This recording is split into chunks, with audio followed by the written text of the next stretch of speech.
Hey y'all, welcome to Confederate Shop's Hidden Gem of the Week.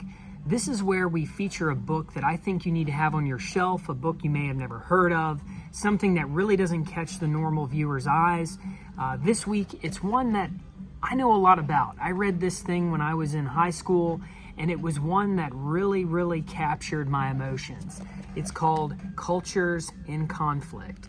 It's written by the Reverend Charles A. Jennings. He was a pastor down south. He's also been a customer of our store for years.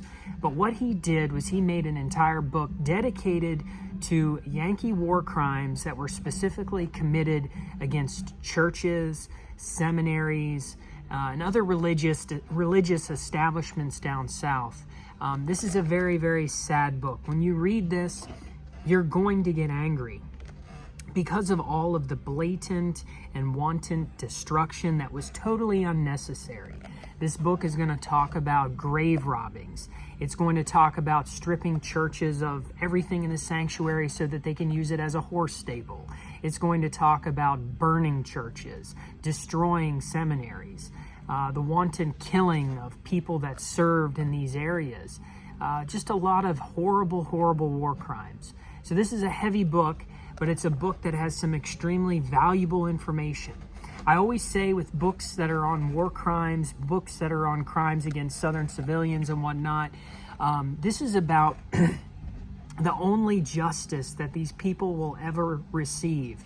They lie in our history books about the cause of the war. They lie about our culture. They say all these horrible things about us.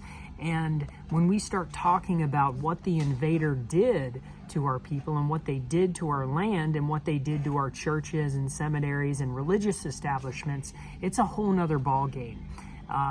There's no way that these people are ever going to get justice, and that's why I think these stories are important, because we get to remember what happened. That doesn't mean we harbor any kind of unforgiveness for things that happened over a century ago, but we remember these stories because they're vital and valuable to our culture as we develop to see and understand human nature and where we've come as a people and what we've come out of and recovered from as a people. So Cultures in Conflict, a little more somber of a title, but it's one that you need to have. It's a great book, and I hope you'll get it below. We've got it on sale as a way to promote it, as a way to get it in the hands of people. So I hope you'll check out that link on ConfederateShop.com. Hidden Gem of the Week, Cultures in Conflict.